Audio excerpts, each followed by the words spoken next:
ओम शांति। तो आज एक बहुत अच्छा विषय पर चर्चा करेंगे। भविष्य के राजाई पद का आधार क्या है? क्योंकि बोका खाते वाले सब क्या बनने वाले हैं? राजा बनने वाले हैं। किसको किसको राजा बनना है? पहले हाथ काट दो। तो सबको बनना है राजा, लेकिन राजा बनने का आधार क्या है? राजाओं की निशानी क्या है? इसके बारे में हम चर्चा करेंगे। तो राजा बनने का आधार है स्वराज्य अधिकारी स्थिति। जिन्होंने अपने इंद्रियों पर शासन किया वो क्या बनेंगे? राजा बनेंगे। तो सभी ने हाथ खड़ा किया था, हम राजा बनने वाले हैं। तो क्या अपना अपना इंद्रियों पर शासन है? सभी इंद्रियों पर शासन है। आज हमारे जीवन की सारी समस्याओं की जड़ क्या है? इंद्रियों के अधीन होना। प्रॉब्लम कोई बाहर से नहीं आती, समस्या कहीं बाहर से नहीं आती। कहां से आती? समस्याओं का मूल कारण है खुद की इंद्रियां। लेकिन इसके तरफ किसी का भी ध्यान नहीं है। हम कहते हैं ये ऐसा करता है, वो ऐसा करता है, वो ऐसा करता है। इसीलिए यहाँ का ब्रह्मा कुमारी का स्लोगन क्या है? सो परिवर्तन से विश्व परिवर्तन। स्वयं को बदलो। तो स्वयं को बदलना मतलब बैज पहन लिया, सफेद ड्रेस पहन लिया, रोज मुरली सुरली हो गया बदल।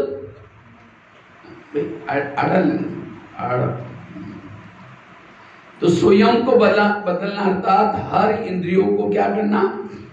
अनुशासन प्रमाण चलाना। और जब स्वयं को बदलेंगे, हर इंद्रिय श्रीमत प्रमाण चलेगी, तब क्या हो जाएगा? कहेंगे माता बड़ी अच्छी है, ये भाई बहुत अच्छा है, लेकिन आज हमारा इसके तरफ कोई ध्यान नहीं है। आज कई कहते मेरे बच्चे मानते, कई कहते मेरा पति मानता ही। क्यों नहीं मानता? उसका मूल कारण है जिसकी इंद्रिया कहना नहीं मानती, उसका कहना कोई नहीं मानेगा। इसलिए अपने को बदलो। ये कोई भक्ति मार्ग नहीं है। आगे मुरली सुन ली, मंदिर में जाते थे ना, पहले मंदिर में जाते थे, दर्शन कर लिया, ये खा लिया, भोग खा लिया, कथा कहानी सुन ली। इससे देवता नहीं बनेंगे। देवता बनने का आधार क्या है? इंद्रियों पर शासन। इसलिए ब्रह्मा बाबा ने क्या नारायण बने? तो बाबा ने नारायण बनने के लिए क्या किया था? बाबा रोज अपने इंद्रियों का दरबार लगाते थे। लेकिन आज हमारा ध्यान है इसके तरफ। अंधेरी नगरी, चौपट राजा, टकेसरबाजी, टकेसर का। इस नगरी का राजा सोया, इसके अंदर जोचे हो रहे। इसलिए ये पुरुषार्थ। और जब ये इसके अंदर ठीक करेंगे, बाकी सारा ठीक हो जाए। आजकल के मम्मी पापा इतना बिजी होते हैं, बच्चा कहाँ जाता है, क्या देखता है, क्या सुनता है, किसका संग करता है, उनको पूछने का देखने का टाइम भी नहीं। और जब बच्चा गलत काम करता है, उनकी आंखें खुल जाती है, बच्चे ने इसे गलत काम क्यों किया? अगर रोज बच्चे की चेकिंग होती, बेटा तुमने क्या क्या देखा, क्या क्या सुना, तो बच्चे के गलत संस्कार तो बनते ही नहीं। इसी तरह आज हमारी आंखें क्या देखती हैं, हमारा मन कहाँ कहाँ जाता है, मेरी बुद्धि कहाँ कहाँ जाती है, मेरे कान क्या सुनते हैं, मेरा मुख क्या बोलता है, क्या इसकी तरफ हमारा ध्यान है?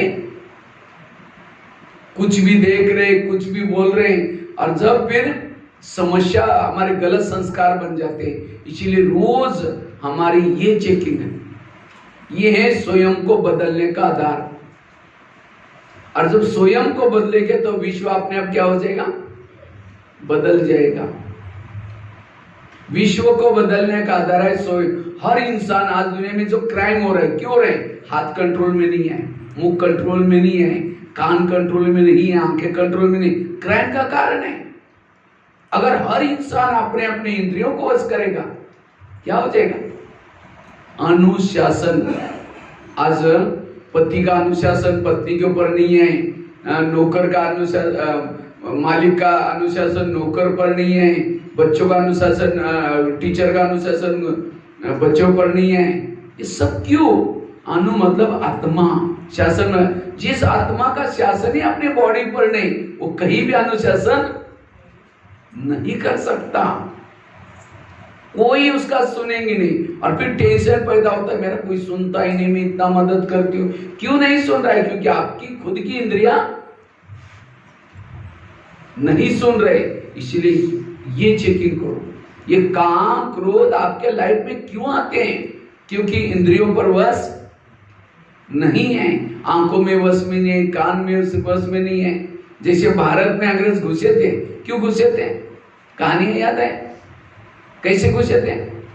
भारत में नवाबों का शासन था, बंगाल का नवाब, बिहार का नवाब, सूरत का नवाब। अंग्रेज आए, नवाबों के साथ दोस्ती की और दिल्ली पर क्या किया?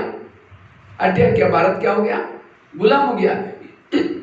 इसी तरह शरीर में हमारा क्या है? एक देश है, और इस देश के राजधानी कहाँ है? यहाँ। और इस शरीर रूपी देश में कई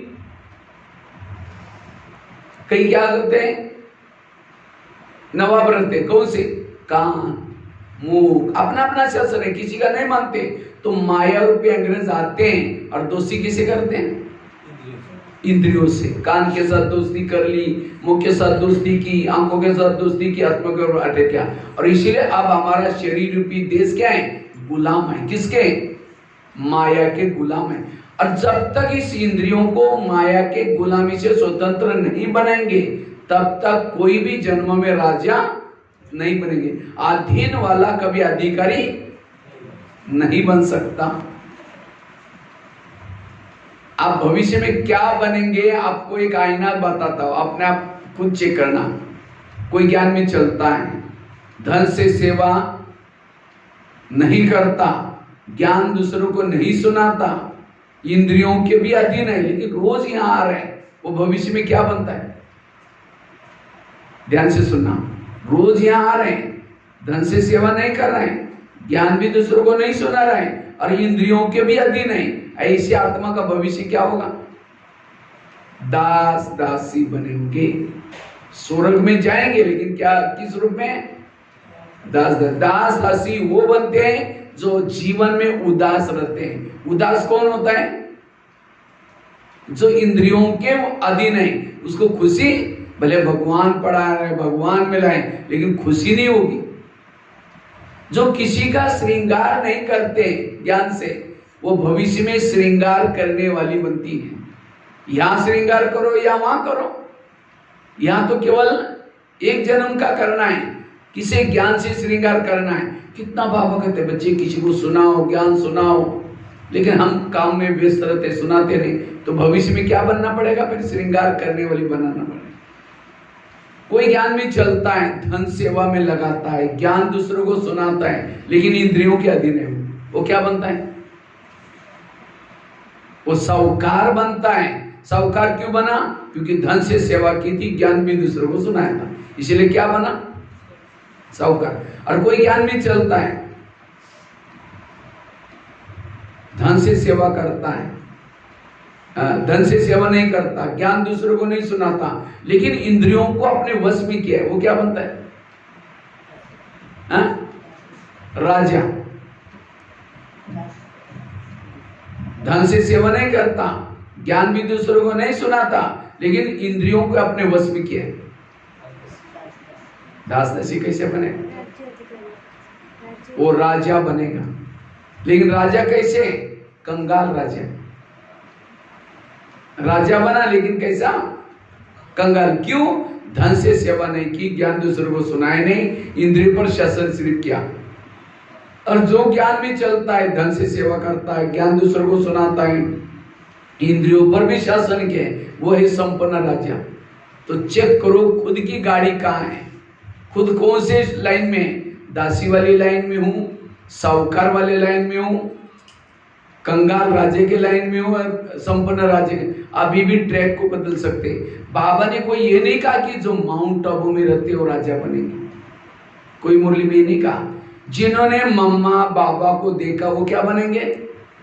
राजा बनेंगे। बाबा ने ये भी नहीं कहा क्या बोला है? जो स्वराज्य अधिकारी सो विश्व। अगर बाबा माउंट आबू तो सभी को रहना तो मुश्किल ही है, असंभव है। अब मम्मा पापा को देखना भी सभी को असंभव है। तो इसलिए बाबा ने ये फार्मूला रखा है, समर्पित होना भी किसी को सबको असंभव है। तो इसीलिए बाबा ने फार्मूला रखा, आप अपने इंद्रियों पर शासन करो, भविष्य के राजे लास्ट और फास्ट भी जा सकते, भले अभी भी आए ज्ञान में, लेकिन अभी भी आप ये पुरुषार्थ करो, आप लास्ट और फास्ट जा सकते। ये है परिवर्तन, ये है सो परिवर्तन।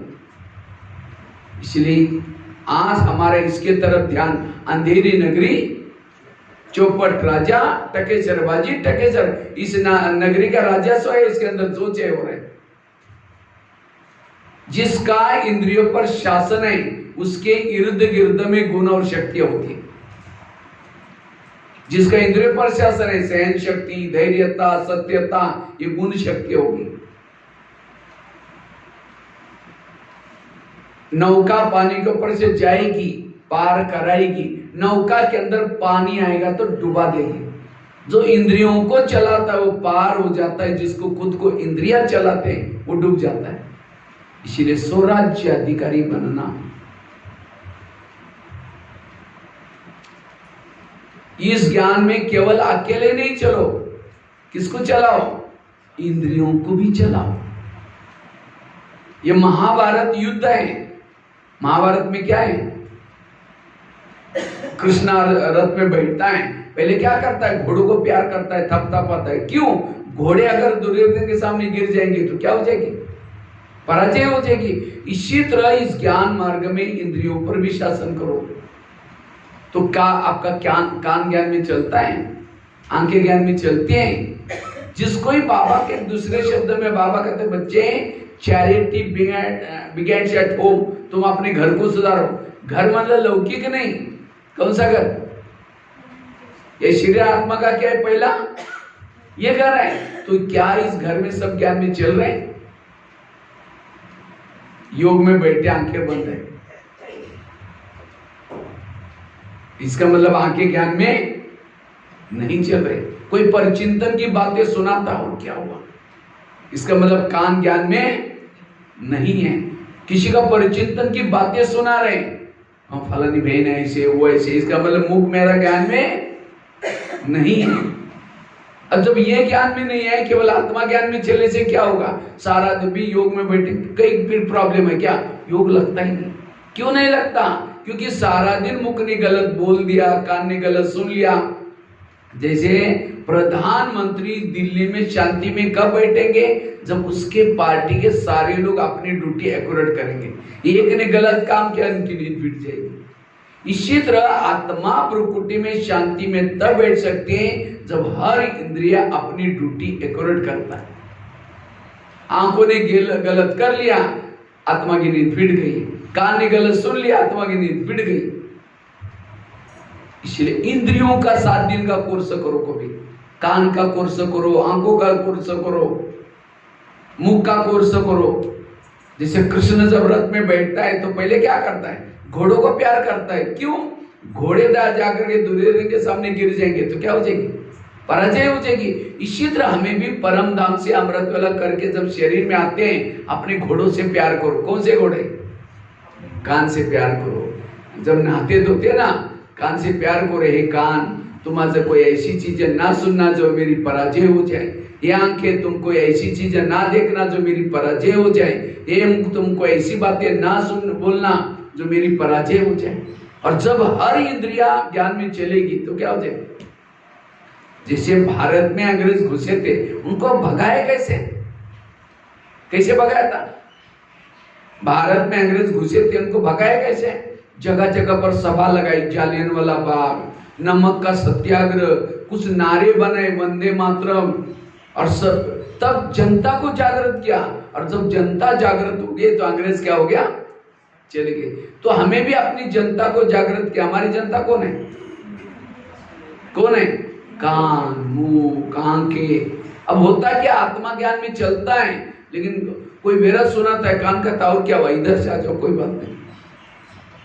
और जब तक ये इंद्रिय ज्ञान में नहीं चलेगी आपके अंदर परिवर्तन, ऐसा एक तो क्या 2-3 संगम युग भी आपको रखेंगे, भगवान का मिलन करेंगे, कुछ भी बदलाव नहीं आएगा, जैसे थे वैसे। जैसे भारत में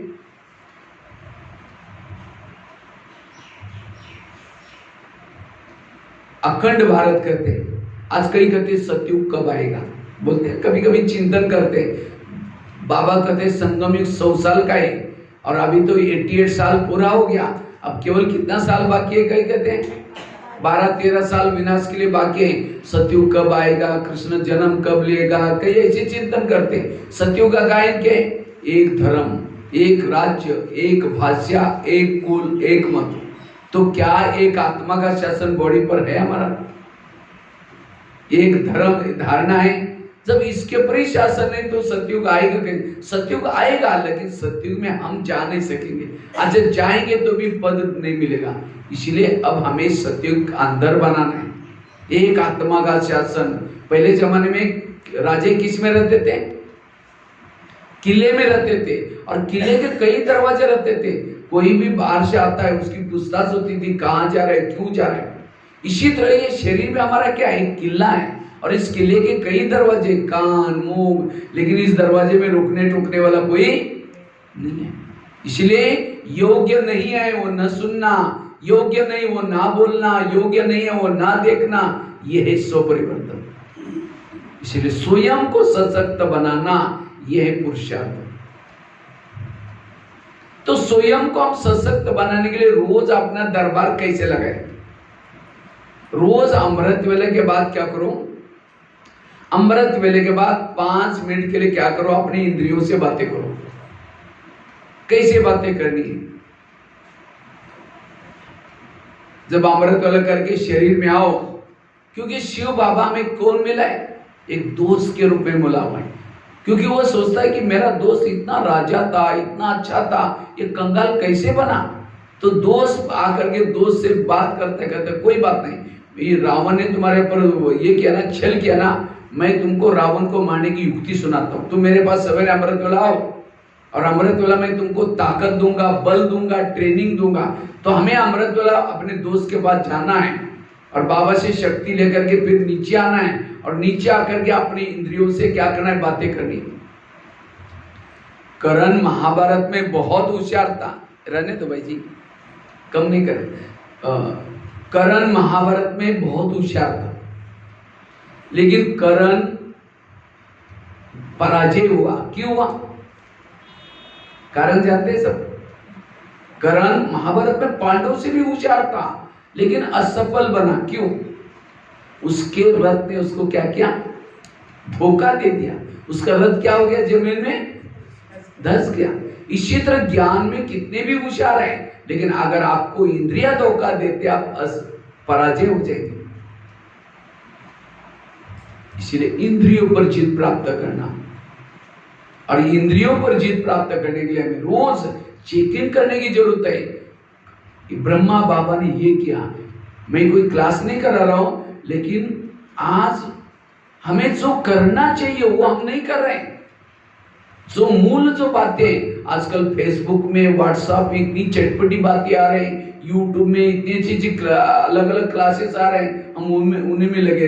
जो बाबा ने किया, मम्मा ने किया, दादियों ने किया, वो करो, नया कुछ और अपना प्लानिंग नहीं बनाओ। इससे कुछ भी हमारे में परिवर्तन नहीं होने वाला है। इसलिए ये करने से हम विकारों पर जीत प्राप्त कर सकते हैं, क्योंकि विकारों को सहयोग देने वाली कौन है, इंद्रियां।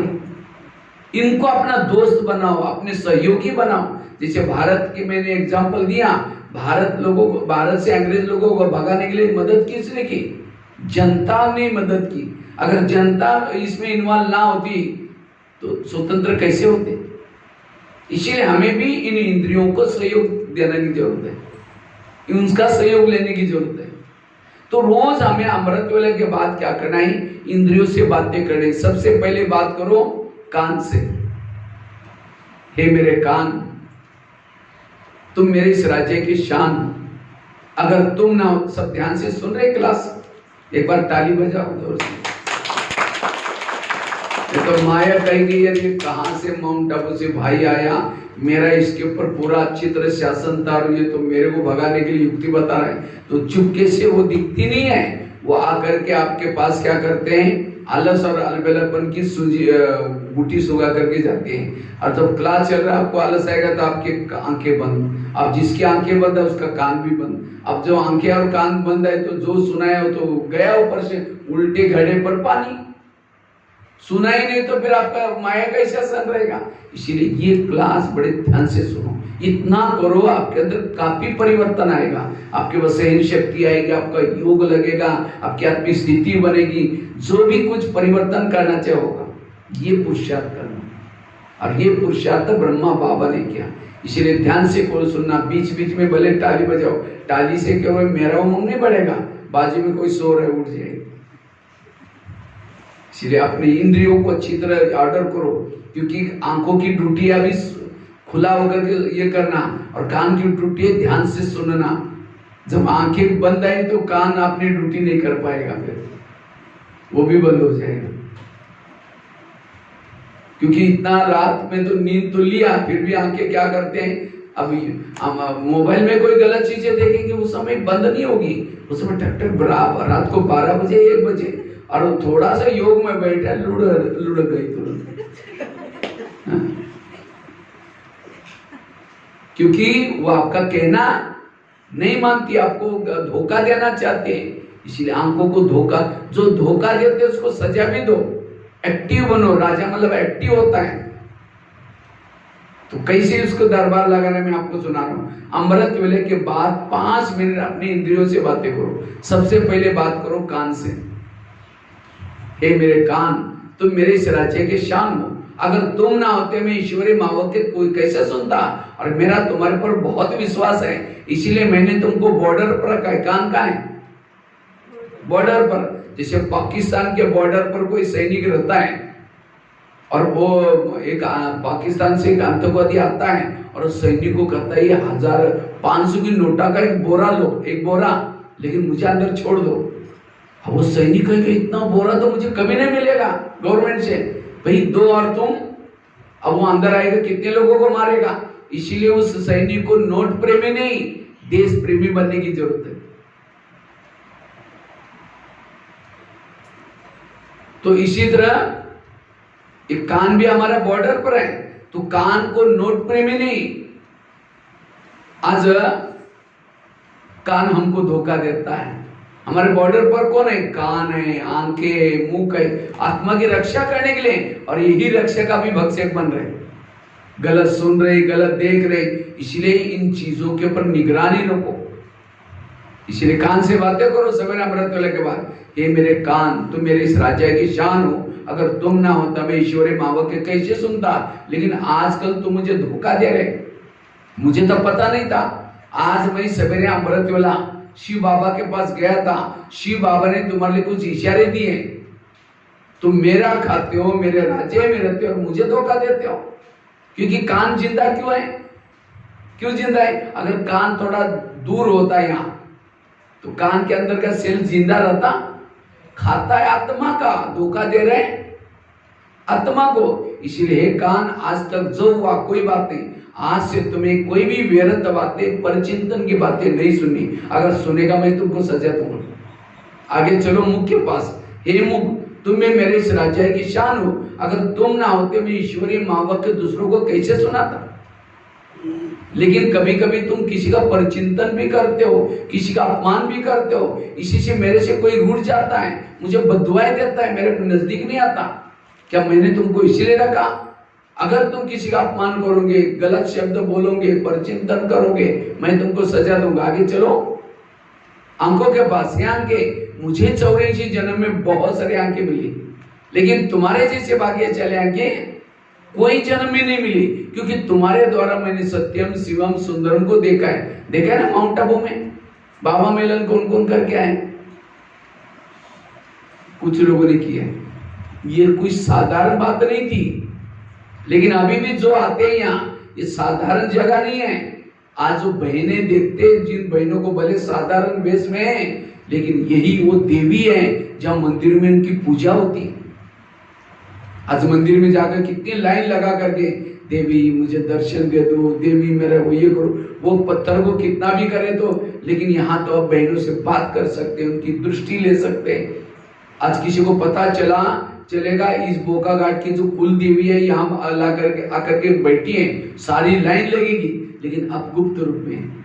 और ऐसी देवियों का आप दर्शन, और ये आने वाले भाई बहने भी कोई साधारण नहीं है, भगवान की चॉइस है। भले उसके अंदर कोई कमी कमजोरी है, लेकिन जन्म जन्मांतर उन्होंने बहुत त्याग किया, तपस्या किया, और वो ऐसा संगठन है, ये बड़ा मीठा संगठन है। इसीलिए आंखों से बातें करो, ये आंखें, तुम कितने भाग्यशाली हो जिसको देखने के लिए युगों से परमात्मा दुनिया की आंखें तरस रहे, और तुमने उस प्रभु को घंटों तक देखा हुआ है, एक बार नहीं 4-4 बार देखा हुआ है। आज लोग साक्षात्कार करने के लिए तरस रहे, लेकिन हम साक्षात्कार नहीं, साक्षात प्रभु को देखते, साक्षात ये देवी देवता बनने वाले आत्माओं को देख रहे हैं, उसी संगठन में आ रहे हैं। तो ये आंखें तुम कितनी बार गए, लेकिन तुम इस संसार की व्यर्थ बातें क्यों देखते हो? अगर देखेगा मैं तुमको सजा दूंगा। आगे चलो पाँव के पास। हे पाँव, तुम भी मेरे इस राज्य के शान हो, अगर तुम ना होते मैं सेवा करने के लिए कैसे जाता? मुख ने भाषण किया, आदि दुआ किसको मिली? पाँव को। कान ने हाथ ने कर्मना सेवा की, आदि दुआ किसको मिली? पाँव को। क्योंकि पाँव क्या करता है, घुटने का पर पूरा शरीर को उठा के लेके आता है।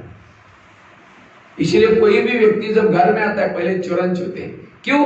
हे चरण तुम्हारा धन्यवाद, इस व्यक्ति को घर में लाया।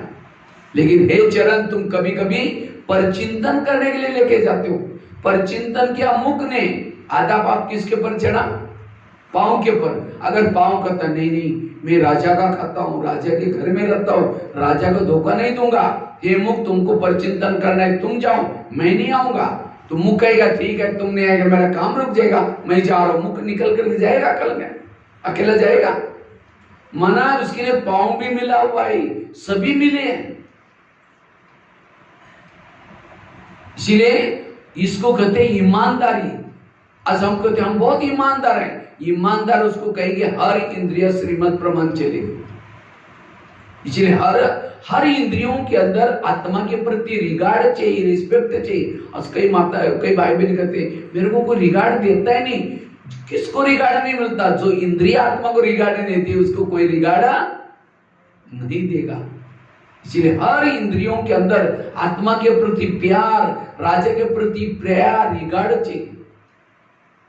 आगे चलो मन के पास। हे मन, तुम मेरे इस राज्य की शान हो, अगर तुम ना होते मैं ईश्वरीय ज्ञान का मंथन चिंतन कैसे करता?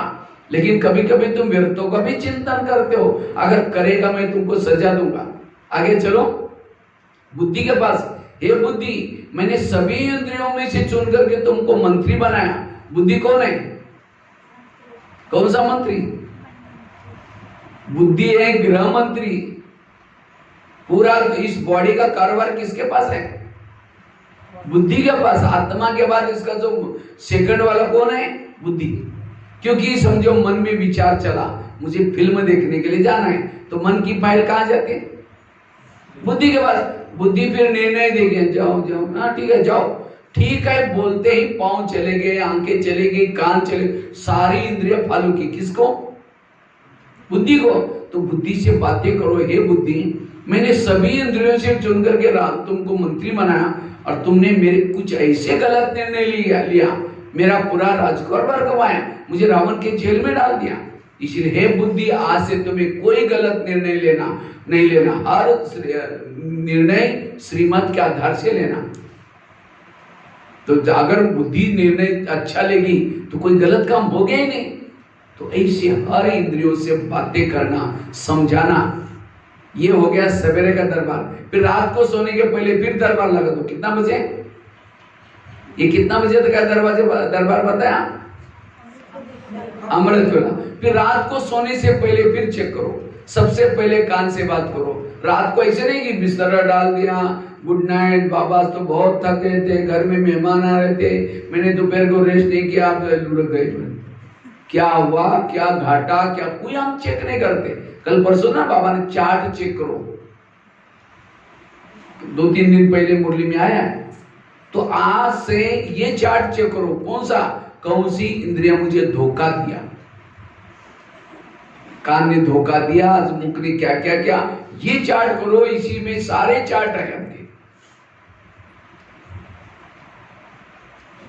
और उनको सजा भी दो। सबसे पहले कान से बात करो, कान तुम्हारा चार्ट कैसा रहा? तुम्हारा बहुत बहुत धन्यवाद। 7 बजे तुम्हारे द्वारा मैंने मुरली सुनी थी, लेकिन 12 बजे कोई माता जी आई थी, उसने व्यर्थ बातें सुनाई थी। तुमने बड़ा नजदीक जाकर सुना था, और क्या हुआ? क्योंकि मैंने शरीर रूपी किले के चारों तरफ से आजकल सीसी कैमरे का प्रबंध किया। आजकल ऑफिस में, घरों में क्या लगाते हैं? सीसीटीवी। कौन आया, क्या आया, सब पता चलता है। इसी तरह है कान, मैंने भी इस शरीर रूपी किले के चारों तरफ से क्या लगाए? CC camera. हमारा बुद्धि रूपी नेत्र, ये क्या है? तीसरा नेत्र, रंग का है, रॉड का है, अच्छा क्या है, सब पता चलता है। तो इसीलिए हे कान, तुमको मैंने व्यर्थ पर चिंतन, व्यर्थ बातें सुनने के लिए मना किया था, तो भी तुमने सुना, इसीलिए तुम्हारे लिए सजा मतलब कैंची लेकर के कान को काट करके नहीं फेंको, तुम जाओ मेरे राजे से। तो कौन सी सजा दो उसको? दोबारा मुरली सुनो। अगर कान ने परचिंतन सुना है तो कौन सी सजा दो उसको? दोबारा मुरली सुनो। क्योंकि जिस कान में ज्ञान भरपूर है वो कभी परचिंतन नहीं सुनेंगे, इसलिए उसको सजा कौन सी? दोबारा मुरली सुना। आगे चलो मुख के पास, मुख को पूछो तुम्हारा चार्ट कैसा रहा? समझो कान ने दरवाजा खोला, तो कम से कम तुमने तो अपना दरवाजा बंद रखना चाहिए था। मैं क्योंकि 4-5 दरवाजे के अंदर बैठा हूं, तुमने भी बोला वो बहन जी ऐसी है, भाई जी ऐसी है, मेरे साथ ऐसा क्या, इसीलिए तुम्हारे लिए सजा कौन सी? कल के दिन तुम्हारा कारोबार बंद, मौन। अगर मैंने किसी का परचिंतन किया, किसी को एकदम अपमान वाले शब्द बोले, दूसरे दिन मुख को सजा दो, कौन सी? मौन रहो तो, ताकि परसों अपने आप अक्कल आएगी उसको।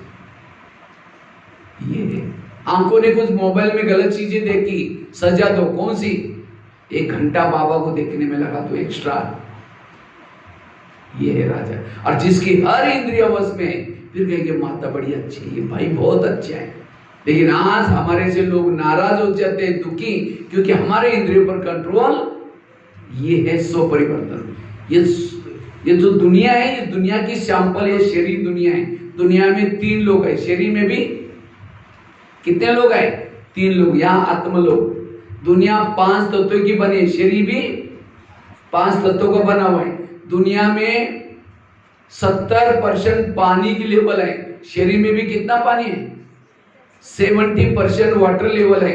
दुनिया में 950 करोड़ लोग रहते हैं, शरीर में भी कितनी सेल्स है? 950 करोड़ सेल्स है, जीवाणु है। इसीलिए हर स्टार के, तो बाबा ने सैंपल की दुनिया दी है, इसके ऊपर जो राज्य करेगा वो क्या करेगा? दुनिया पर राज्य करेगा। कितना इजी है। लेकिन आज हमारे इसके तरफ ध्यान, हम दूसरों को जीतने में जा रहे हैं, स्वयं से हारे हैं। जो स्वयं का हारा हुआ कभी खुश, आज आपको तनाव आता है, कोई समस्या आते हैं, प्रॉब्लम, सबका जड़ है इंद्रियों के अधीन। इसीलिए आज से ये दरबार लगाने का पुरुषार्थ तो रोज करना। स्वयं ये समय दूसरों को देखने का नहीं है, ये समय वो क्या कर रहा है हुआ समय नहीं, ये समय है स्वयं को परिवर्तन करने का, स्वयं को बदलने का। इसलिए सो परिवर्तन करो। क्योंकि जैसे मैंने बताया, राजाओं की भी निशानी होती है। राजा की पहली निशानी क्या है? राजा जिस शहर में रहता है, राजा का सब कहना मानते हैं। अगर राजा का कोई कहना नहीं मानता, राजा उसको फांसी देता है। तो क्या इस शरीर में हम रहते हैं, सब हमारा कहना मानते हैं? आज मन को कहा है, मन तुम आधा घंटा परमदा में जाना, मन मार्केट में लेके जाता है। समझो, प्रधानमंत्री को किसी ने गाली देने वाला पत्र लिखा, वो पत्र कहां जाएगा? किसी ने गालियां लिख करके पोस्ट कर दिया, वो पोस्ट कहां जाएगी? कहां जाते? दिल्ली में कहां थे? उसका जो पीए होता है प्रधानमंत्री का, उसके पास जाते हैं। पीए पढ़ेगा, फिर कहे क्या फालतू आदमी लिखता है, इतना अच्छा काम कर रहे प्रधानमंत्री, फाड़ के फेंक देगा। मना उसका पीए हितैषी है, तो हमें कोई गाली देता है तो हमारी गाली, हमारा पीए कौन है? कौन पीए है? कान। कोई गाली देता पहले कहाँ थे? कान फटाफट आत्मा तक पहुंचाता है, हमको गाली दी, हमको गाली दी, गाली दी। सारे आंखें मन डिस्टर्ब हो गया, बुद्धि डिस्टर्ब हो गया, मुख सारी इंद्रिया डिस्टर्ब हो गई। और सवेरे के 4 पेज की मुरली सुनी थी, उसको कान नहीं सुना था, आज बाबा ने मुरली में ऐसा बोला, वो निकाल लेता है अच्छी बातों को। इसका मतलब कान मेरा हितैषी नहीं है। अगर इंद्रिया आपकी हितैषी नहीं, आप कभी भी राजा नहीं बन सकते। इसलिए इनसे प्यार करो, आंखों से प्यार करो। आज हमें आंखें ना होती तो कितना कर, तो कभी हम उनको थैंक्स बोलते हैं आंखों को? ये इंद्रिय में हमको धोखा क्यों देते हैं? मुझे याद है, हम जब मधुबन में रहते हैं तो मधुबन में दादी प्रकाश मणि जब भी कहीं जाती थी, सारे निवासियों को इकट्ठा करके सबको बहुत प्यार करती थी, तुम लोग कितने अच्छे हो, तुम लोग कितने। और दादी प्यार करने के कारण हम दिल से सेवा करते थे, और ये राज्य की निशानी है। तो इसी तरह आज हमारी इंद्रियां हमको क्यों धोखा देते? क्योंकि हम कभी भी प्यार, आज लंदन में फोन कर रहे हैं, यहां से गुवाहाटी में फोन कर रहे हैं, यहां से दिल्ली में फोन कर रहे हैं, लेकिन पड़ोसी को नहीं, यही पता नहीं। आजकल लोगों की हालत है। इसी तरह आज हम और सब कुछ कर रहे हैं, लेकिन कभी इंद्रियों से बातें करते हैं, कभी इनको प्यार करते हैं। ये कान, तुम कितने अच्छे हो, तुम कितने महान हो। आज सत्युग में भी शरीर मिला, कंचन काया शरीर था, लेकिन वो शरीर को से भगवान के महावाक्य सुने। वो कान क्या काम के, वो दिल क्या काम का, शरीर क्या काम का। ये संगम युग का शरीर कैसा भी है, लेकिन इनके द्वारा हम भगवान के महावाक्य सुन रहे हैं, इस हाथों के तरफ ईश्वरी सेवा कर रहे हैं। इसलिए इन इंद्रियों से प्यार करो। जब प्यार करेंगे, इसलिए मैंने कृष्ण का एग्जांपल दे दिया। कृष्ण जब रथ में जाता है, पहले घोड़ों को प्यार करता है। क्यों? घोड़े जाकर के दुर्योधन के सामने गिर जाएंगे तो उनकी पराजय हो जाएगी। इसी तरह ये हमारा भी युद्ध का मैदान है। युद्ध, आज सारा दिन आपको युद्ध में जाना है। सारे गीता का सार, सारे शास्त्रों का सार, ये अर्जुन तुम अपने घोड़े के लगाम क्या करो, अपने हाथ में रखो। सारी मुरलियों का सार, हे मानव तुम अपनी इंद्रियों को वश करो। और जिसकी इंद्रियों वश है, ये काम क्रोध तुम्हारा कुछ नहीं बिगाड़ सकते। ये क्यों बिगाड़ते? क्योंकि इंद्रियां तुम्हारे वश में नहीं। ये है पुरुषार्थ। इसी से हम देवता बनेंगे, इसी से हमारे में बदलाव आएगा। दूसरी राजा की निशानी क्या है? राजा दानी होता है। राजा के घर से कोई खाली, तो आप लोगों ने हाथ खड़ा किया था, हम राजा बनने वाले हैं, तो आप इतना दान करते हैं। यहां से गुवाहाटी जा रहे हैं और बाजू में कोई बैठा है, एक शब्द भी उसको सुनाए नहीं, कंजूस राजा। पड़ोसी रोज घंटी बजा करके कहती है, देवी आओ मुझे दर्शन दो। देवी कभी शब्द भी नहीं सुनाती, कंजूस है। आज आपके पास कितना खजाना है खजाना। अगर कोई अंधा गटर में गिर रहा है और जिसको आंखें, वो हंसता रहेगा, देखता रहेगा, उसको रहम तो आएगा ना। इसी तरह आज दुनिया में जिसको ज्ञान नहीं, सब कैसे हैं? अंधे हैं। भले कहीं भी जा रहे हैं तो भी वो गटर में जा रहे हैं। इसीलिए उनसे बचाना है हमारा फर्ज। अगर आपको सुनाने की शर्म आती है, नहीं आता, इतना तो शब्द छोड़ते थे, बाबा ये जो सामने वाले आत्माएं बड़ी भक्ति करती है, इसको सही ज्ञान नहीं है, बाबा इसका कल्याण करना, बस इतना शब्द तो छोड़ सकते हैं, ये तो कर सकते हैं। बाबा मेरी पड़ोसी, मेरे रिश्तेदार जितने भी हैं, सबको बाबा आप आए हैं, ये ज्ञान नहीं है, उनका कल्याण करना, ये रोज शब्द छोड़ो, एक दिन उनको बहुत पहुंचेगा, टच हो जाएगा। मनसा से करो, वाचा से करो। जो दान करता हुआ राजा, दान करता हुआ राजा। कई को क्या लगता है हम ब्रह्मा कुमारी में आए, हमें सब मिलेगा, ये गलत फहमी है। अगर ब्रह्मा कुमारी में आकर के कुछ करेंगे नहीं, कुछ भी नहीं मिलेगा। एक कहानी आपके साथ शेयर करता हूं। एक बहू थी, शादी से पहले बहुत दान पुण्य करते हैं, लेकिन जब उसकी शादी हुई दान पुण्य नहीं करती। उसकी शादी एक सेठ जी के घर में हुई थी। वो थे शेठ जी लेकिन थे कंजूस, कभी भी दान पुण्य नहीं करते। तो एक दिन वो लोग सारे महल के बाहर बैठे थे, ससुर सास पति ये सब। तो इतने में एक सन्यासी आया, सन्यासी कहते मुझे भिक्षा चाहिए। तो बहू क्या बोलते, मैं खुद बासी खाती और भूखी सोती है, तुमको कहां से दूं? अब उसको लगा ये क्या बोल रहे, दोबारा कहा कि मुझे भिक्षा चाहिए। सास को ने जब सुना तो सास को गुस्सा आया, लेकिन सेठ जी थे अपना सन्यासी था इसलिए कुछ नहीं बोला। दोबारा सन्यासी कहते मुझे थोड़ा भिक्षा चाहिए। कहते सुना नहीं तुमने, मैं खुद बासी करती और भूखी से तो तुमको कहां से दूं? सन्यासी चला गया। सास उठी, इस बहू को 2 थप्पड़ लगा दिए, तुमने मेरा नाम बदनाम किया, कब मैंने तुमको भूखा सोला, कब आके बासी? तो दोबारा कहते मैं रोज बासी करती हूँ, मेरी शादी सेठ जी के घर में हुई है, ये मेरे पिछले जन्मों के पुण्य का फल है। पिछले जन्म में मैंने कुछ पुण्य किया था जिसके कारण मेरी शादी कहाँ हुई है? सेठ जी के घर में, संपन्न घर में। इसीलिए मैंने कहा मैं पिछले जन्म का कार्य है, मतलब बासी कार्य है। अच्छा ठीक है, तो भूखी को कब सोती हो? कहते आज मुझे कुछ भी आप दान पुण्य करने नहीं दे रहे हैं, और जब मैं इस जन्म में मैं दान पुण्य नहीं करूंगी, अगला जन्म में मेरा कैसा होगा? भूखा ही होगा, गरीब होगा। इसीलिए मैंने कहा भूखी सोती हो। तो उसके सास को समझ में आया, कहते ठीक है, जब घोड़े के लिए चने पीस के उसको दिया करो। जब चने देते उसको एक दिन मन में आता है, मैं अगर चने दूंगी मुझे क्या मिलेगा? बोरी की बोरी चने मिलेंगे। फिर उसकी सास कहते जो चाहिए दो। इसी तरह कहीं हम बासी खा करके भूखा तो नहीं सो रहे। आज हमें इतना बाबा का ज्ञान मिल रहा है, इतनी पालना मिल रही है, कौन से जन्मों का फल है? 63 जन्मों के कर्मों का फल है। तो कौन सा खा रहे हैं? बासी खा रहे हैं। और आज मैंने कुछ दान पुण्य नहीं किया, सेवा नहीं की, अगले जन्म के लिए कैसे सो रहे? और ये संगम युग आपका 84 जन्मों का फाउंडेशन है। तन से सेवा करो, मन से सेवा करो। अगर आपको गाड़ियां बहुत चाहिए हर जन्म में, अगर आपके पास कोई गाड़ी है, आप सेवा में लगाते हैं, आपको गाड़ी की कोई कमी नहीं पड़ेगी। आपको तन चाहिए तंदुरुस्त हर जन्म में, कभी बीमारी वाला चाहिए।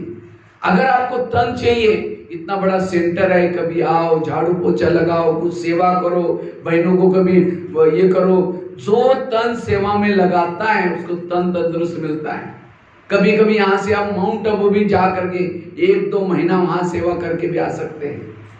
जितना इस बॉडी को ईश्वरी सेवा में लगाएंगे, हर जन्म में आपको तन तंदुरुस्त मिलेगा। अगर जिसने इस सेवा में नहीं लगाया, कई तो कहते हैं बहन जी, समझो कोई माता जी झाड़ू लगाने के लिए बोला, देखिए बहन जी हम तो बहुत बड़े घर के हैं, अगर यहाँ झाड़ू लगाएंगे तो लोग कोई देखेंगे। ये भी क्या है? देवभान। इसलिए मैं देखता हूँ पंजाब में लोगों के अंदर सेवा भाव इतना होता है, गुरुद्वारा में जाकर कोई सेवा नहीं होगी तो दीवार को ही दबाना शुरू करेंगे। चप्पल इधर उधर रखते हैं तो चप्पल को साफ करके वो लाइन में लगाएंगे। इतना सेवा भाव चाहिए। ये तो एक जन्म की प्राप्ति होने वाले है, लेकिन आपको तो 84 जन्म की प्राप्ति होने वाले हैं। इसलिए हमें तन से, मन से, धन से सेवा करनी है। कहीं बासी खा करके भूखे तो नहीं सोते। अभी जो भी मिल रहा है पिछले जन्मों का फल है। इसलिए अगर आपको धन चाहिए हर जन्म में, धन से सेवा करो। कितना दियो महत्व का नहीं। दादी प्रकाश मणि हमेशा कहती थी, आपके पास जो भी मिल्कियत है उसके 4 हिस्से बनाओ। एक हिस्सा बैंक में रखो, आईवेल में कभी भी काम आ सकता है। ऐसे नहीं कि आप सारा कोई यहाँ ला करके दो या उड़ा करके खत्म करो। हमें बैंक में भी एक हिस्सा रखना है, एक हिस्सा यूज करना है रोज के लिए, एक हिस्सा मधुबन में भी दो, सेंटर में भी दो, यूज करो, बैलेंस में रहना। इसलिए तन से, मन से, धन से सेवा करनी। और अभी चांस है, आगे चल करके आपको चांस, आगे चल करके सेंटर के बाहर बोर्ड लगेगा, कृपया यहाँ धन से सेवा भी नहीं चाहिए करके मधुबन से डायरेक्शन आएगा। जैसे 1000-500 की नोटा बंद हो गई, उस समय सभी ने ला करके भंडारे में डालना शुरू किया। ले सकते थे क्योंकि 5 महीना तक ले सकते थे चेंज करके, लेकिन मधुबन से डायरेक्शन आया, कृपया भंडारे में 1000 और 500 की नोटा ना डाले। और पहले डालने के लिए बोलते थे, हाथ थर-थर कांपता था, डालो ना डालो 1000 के 500 के। और जब बंद हो गया तो डालना शुरू किया। अभी आजकल बाबा की प्रत्यक्षता हो रही, लोगों को पता चल रहा है ये गीता का भगवान धरती पर आया, गीता का ज्ञान सुना रहे हैं। द्रौपदी मुर्मू जैसे हमारे राष्ट्रपति जी, बड़े बड़े पद वाले भी ज्ञान में चलना शुरू करें। और जब प्रत्यक्षता होगी, लोग कहेंगे हमारा प्लॉट ले लो, हमारा घर मधुबन, हर सेंटर पर बोर्ड लगेगा, यहाँ कुछ नहीं चाहिए, क्योंकि बाबा को देना भी तो है ना। इसलिए जो करना है अब कर लो। जो दान करता है वो है राजा, जो दान नहीं करता वो राजा नहीं है। तीसरे राजा के नीचे ने फलों का राजा, राजा क्या करता है? शिकार करता है। राजा शिकार किसकी करता है? किसकी करता है राजा शिकार? हाँ, शेर की। या चूहा मार करके, डंडे को बांध करके गांव में ढोल बजा करके घुमाएंगे, चूहा मार कर। राजा शिवा मार के आया, उसको घुमाएंगे, लोग तो हंसेगा, इतना बड़ा राजा क्या मारा? चूहा। हाँ, इसी तरह अगर आपने हाथ खड़ा किया हमको राजा बनना है, तो आप लोगों ने कितनी शेर को मारा है? शेर मतलब अज्ञानी आत्मा को ज्ञानी बनाना। बनाए कोई ज्ञानी को? कि किसने किसने आज तक 1 या 2 या 4 लोगों को पक्का बीके बनाया? रोज मुरली सुनता है, रोज आता है, मैंने ज्ञान में चला है, ऐसे है? किसने किसने बनाया? हाथ खड़ा करो।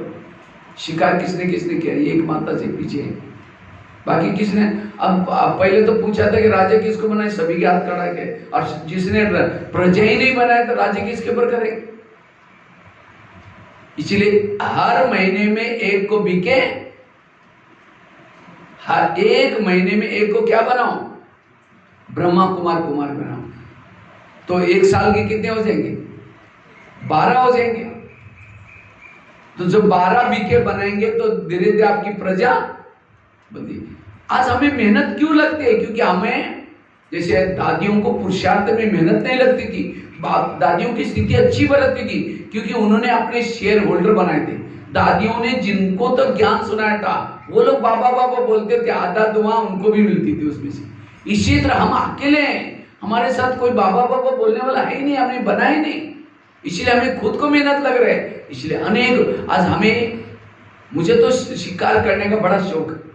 देखो आज कहाँ ये आपका गांव यहाँ, और कहाँ मधुबन से किचन, मतलब कि वहां सेवा भी है, सब कुछ है, तो भी मौका देकर के हम इतना दूर तक आकर के शिकार करने का शौक है। एक टूर में 10-12 शेर तो मर ही जाते हैं, 10-12 तो बिके बन ही जाते हैं। स्कूलों में, ट्रेनों में इधर उधर जाते तो कितने लोगों को ज्ञान सुनाने का मौका मिलता है। जब आज प्रधानमंत्री चल रहा है ना इलेक्शन, कितना साल के लिए प्रधानमंत्री बनने वाले हैं? 5 साल। गला भी बैठा है, बड़ी बड़ी सभा लगा करके चारों तरफ जाकर के कितना ये हो रहे हैं, माहौल बना हुआ है। और आपको कितना जन्म के लिए राजा बनना है? 21 जन्मों के लिए। वो 5 साल की कुर्सी भी कभी रहते हैं ना रहते, कोई भरोसा भी नहीं है। और ये तो गारंटी है कि आपको 21 जन्म के लिए बाबा राजा बनने वाले हैं, तो लगाते सभा, नशा ही नहीं, नशा ही नहीं है, तो राजा कैसे बनेंगे? इसलिए राजा बनने के लिए क्या करो? शेर की शिकार करो। लेकिन याद रखना, शेर की शिकार बड़ी सावधानी से की जाती है। कई बार पेपर में आता है कोई शेर को मारने के लिए गया था और शेर ने उसको फाड़ कर रख दिया। हम लोग कल गए थे वहाँ, कल काजीरंगा भी है ना पार्क में, लेकिन साथ में बंदूक वाला भी लेके गए थे कि शेर या कोई आ न जाए से। तो आपको भी क्या करना है, भले आपके साथ बंदूक वाला नहीं, लेकिन साथ में आपके पास ज्ञान योग पक्का चाहिए, ड्रामा की डाल कर। नहीं तो कई बार क्या होते हैं, गया था किसी को ज्ञान सुनाने के लिए, आजकल हम ब्रह्मा कुमारी में जाते हैं, अब भी छोड़ो ना, कहते अच्छा अभी फंस गए क्या? वहाँ बाहर का खाना नहीं खाते, ब्रह्मचर्य का पालन करते, मछली अंडा नहीं खाएंगे तो कैसा तुम्हारा हेल्थ अच्छी रहेगी? ये तो किसने देखा भी ना, जो ओम शांति खुद ही आना बंद कर दिया। गया था शेर को मारने के लिए और शेर ने उसको फाड़ कर रख दिया। इसलिए पहले खुद पक्के बीके बनो। इसलिए शिकार करने के लिए क्या करते हैं? तलवार ढाल सब लेके जाते हैं। अगर कोई नहीं सुनता, क्या कहो, ये हमारे कुल का नहीं, ब्राह्मण कुल का नहीं समझ करके अपने आप को वापिस आ जाओ, दोबारा शेर के उसके पास नहीं जाओ। कई कहते भाई जी सुनते ही नहीं, हम बहुत सुनाते हैं लेकिन कोई सुनता ही नहीं। अगर नहीं सुनता, आपके पास जो ज्ञान है उसके अंदर धार नहीं है, उसके अंदर आपके धारणा में नहीं है। अगर आप धारणा में ला करके सुनाओ वो लग जाएगा उसको। अच्छा नहीं सुनता तो कम से कम शेर को जाली में तो फंसाओ। ये सेंटर क्या है? शेरों को मारने के लिए जालियां बना कर रखी है। तो मीठा मीठा बोल करके बहनों के पास लेके आओ, मारने का काम बहनें कर ही देगी। लेकिन जिसने लाया आधी दुआ किसको मिलेगी? उसको मिलेगी। शेर की शिकार जरूर करना। तो अगले बार जब आएंगे क्लास फुल चाहिए, सभी अपने अपने शेर को मार के मुझे दिखाना, मैंने इतने लोगों को मारा है। ठीक है, पक्का बीके बनाना। महीने में एक को बीके, वो नहीं सुनता, छोड़ो दूसरा को किसी को लेके आओ। शौक चाहिए सेवा करने का, और वो राजा बनता है। पहली निशानी क्या बताई? जिस शहर में रहता है सब उसका कहना, जिस शरीर में हम रहते हैं हर इंद्रिय हमारे वश में चाहिए, वो है राजा। दूसरी निशानी, जो दान करता है वो राजा है। तीसरी निशानी, जो शिकार करता है वो राजा है। और लास्ट की चौथी निशानी सुना करके मैं पूरा करता हूं। राजा की निशानी, फलों का राजा किसको बोलते हैं? आम को। आजकल सीजन है ना आम का सीजन। आम को क्यों फलों का राजा बोलते हैं? फलों का राजा बोलना चाहिए नारियल को। क्यों? जब उद्घाटन होता है किसको तोड़ते हैं? नारियल को। अगर कोई देवियों को प्रसन्न करना है, भगवान को प्रसन्न करना है, किसको तोड़ते हैं? नारियल। लेकिन नारियल को राजा नहीं बोला, राजा किसको बोला? आम को। क्यों? कभी सोचे इसके बारे में? हाँ, रस। आम में भी तो कितना अच्छा पानी है, खोपरा है, बड़ा रसीला है। आम को फलों का राजा इसीलिए बोलते हैं, आम सबका प्यार, आम का सबके साथ प्यार है। आम के साथ सबका प्यार है। निशानी क्या है? जब आम का सीजन आता है मुंह में लेके चूसते रहेंगे, मुंह से लगाएंगे, चूसेंगे, डालेंगे, और फेंकने का भी दिल नहीं होगा। वो खत्म भी हुआ तो भी फेंकेंगे, चूसते रहेंगे। सूखा नारियल लेके चूसो, 32 दांत वो भी टूट जाएंगे, अंदर घुसा मिलेगा कुछ नहीं। चूसता है कोई नारियल को लेके? चूसता है ना? इसी तरह अगर आप सामने से आ रहे हैं, आपको देख करके कोई रास्ता काटता, आपका चेहरा देखना पसंद नहीं करते, आप राजा नहीं बन सकते। क्यों? आपको देख करके कोई किनारा, दादियां जब डायमंड हॉल से निकलती हैं, लोग देखने के लिए, नजर एक झलक देखने के लिए तरसते हैं, पूरा भीड़ में भी। क्यों? वो सबके प्यारे। क्यों प्यारे हैं? क्योंकि उनका अपना इंद्रियों पर संयम है, इसलिए सबके प्यारे बने।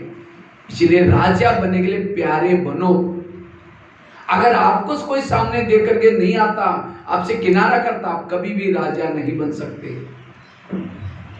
दूसरा, फलों का राजा आम को क्यों बोलते हैं? आम ऊपर से नरम है और अंदर से सख्त है। और नारियल कैसा होता है? ऊपर से सख्त है और अंदर से कैसा होता है?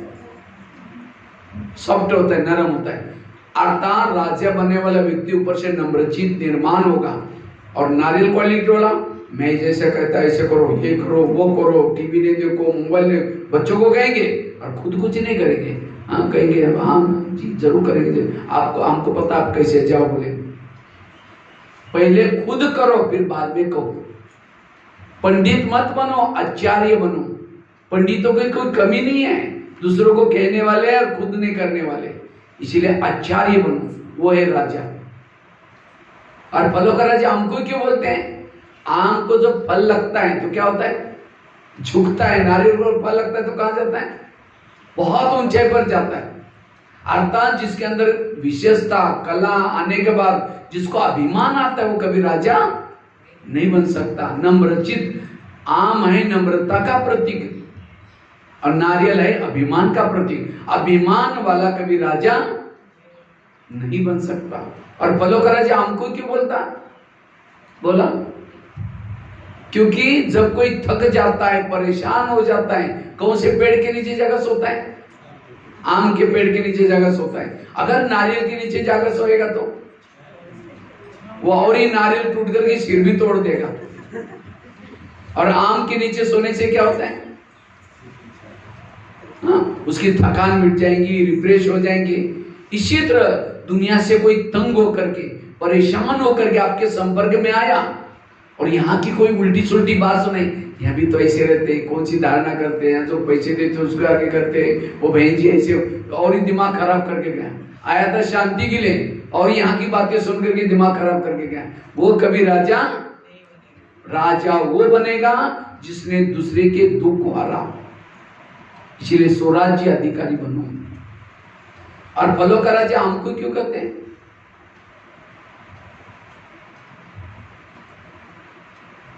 इसलिए आम बनो, नारियल। इसलिए भक्ति मार्ग में नारियल को क्या करते हैं? मूर्ति के सामने रखेंगे नहीं, उसको क्या करेंगे? तोड़ेंगे और तब कहेंगे भगवान प्रसन्न हो गया। केवल रखेंगे नहीं, वास्तव में नारियल, ये फल, नारियल भी कोई कम नहीं है। नारियल के अंदर बहुत बड़ी विशेषता है। ये नारियल आत्मा का प्रतीक, आत्मा का प्रतीक है। नारियल का कलर कैसा होता है? लगभग केसरी। आत्मा का कलर कैसा है? केसरी। नारियल के ऊपर कवच होता है, कवच होता है। नारियल का कवच तोड़ना पड़ता है और अंदर क्या होता है? खोबरा होता है, मलाई होती है। खाने के बाद, नारियल का पानी पीने के बाद कई बीमारियां ठीक हो जाती है। इसलिए कोरोना काल में एक एक के नारियल की कीमत 250-300 हुई थी, क्योंकि पेशेंट बहुत हुए थे। इसी तरह, और नारियल को 3 होल होते हैं। हर नारियल को कितने होल होते हैं? 3। ये आत्मा का प्रतीक है, मन, बुद्धि और संस्कार। तो कौन सा नारियल तोड़ना है? हमें आत्मा के नारियल को तोड़ना है। आत्मा के ऊपर भी विकारों का कवच लगा हुआ है, काम, क्रोध, लोभ, मोह, अहंकार। उसको तोड़ो और अंदर के जो ओरिजिनल संस्कार है, शांत स्वरूप, आनंद स्वरूप, शक्ति स्वरूप, वो बाहर निकालो, तब भगवान प्रसन्न होगा। केवल भक्ति मार्ग में नारियल रखने से प्रसन्न नहीं होता, तोड़ना है, उसका पानी डालना है, तब प्रसन्न हो गया। इसी तरह हमने भी अपने आत्मा को, नारियल को लाकर छोड़ा है बाबा के पास, शिव जी के सामने। किसी ने 10 साल से रखा हुआ है, किसी ने 20 साल से, कोई 5 साल से, कोई 1.5 साल से, कोई 1 महीने से रखा हुआ है। लेकिन रखने से नहीं, उसको तोड़ना, अर्थात ऐसा पुरुषार्थ करो जो ओरिजिनल संस्कार बाहर है, ये नारियल तोड़ना। लेकिन लोगों ने कौन सा नारियल तोड़ा? वो भक्ति मार्ग में फल का तोड़ा। फल को नहीं तोड़ना, अपनी नाजमा। और नारियल डालने के बाद एक धक से जब टूटता है, क्या कहेंगे? मूर्त शुभ है। 5 बार मारा, टूटा ही नहीं, कहेंगे मूर्त ठीक नहीं है। इसी तरह अब जितना लंबा समय तक ज्ञान में चलेंगे, लेकिन अंदर ओरिजिनल संस्कार बाहर नहीं निकले, आपका पद ऊंचा नहीं है। तो इसलिए इस वर्ष में अपना नारियल तोड़ो, ओरिजिनल संस्कार को बाहर निकालो, और तब पद ऊंचा मिलेगा, तब राजा बनेंगे। और इसका आधार है अपने हर इंद्रियों को अपने वश में रखो, तब आपके संस्कार बदल जाएंगे, व्यवहार बदल जाएगा। ये है पुरुषार्थ। स्व परिवर्तन करो, और जब तक स्व परिवर्तन नहीं करेंगे, विश्व नहीं बदलेगा। इसलिए आपके अंदर कितने भी कड़े संस्कार है, बुरी आदत है, ये कब मिटेगी? जब हर इंद्रियों को अपने वश में रखेंगे। इसलिए रोज इसका चार्ट रखो। मुझे लगता है बहुत गहरा टॉपिक है इसका पुरुषार्थ। ये बाबा का ज्ञान देवी देवता बनने के लिए। इसलिए कितनी निशानी बताई, रोज कैसे दरबार लगाना है, कैसी इंद्रियों से बातें करनी है, उसको सजा भी देने, शिक्षा भी देने। नहीं तो हम आ रहे, फिर जुटका लगा, फिर देख रहे, फिर योग लगा रहे, ये नहीं, ढीला डाला नहीं रहना है, एकदम एक्टिव होकर के पुरुषार्थ करना है। कैसे हमें एक एक कर्मेंद्रियों पर जीत प्राप्त करनी है, सजा देनी है, दान करने के संस्कार चाहिए, आम के संस्कार चाहिए, रोज शिकार भी करनी है, करेंगे शिकार तो हर महीने में 1 बीके को जरूर बनाना है, तन से, मन से, धन से सेवा करने, तब संपन्न राजा बन सकेंगे। ठीक है। ओम शांति।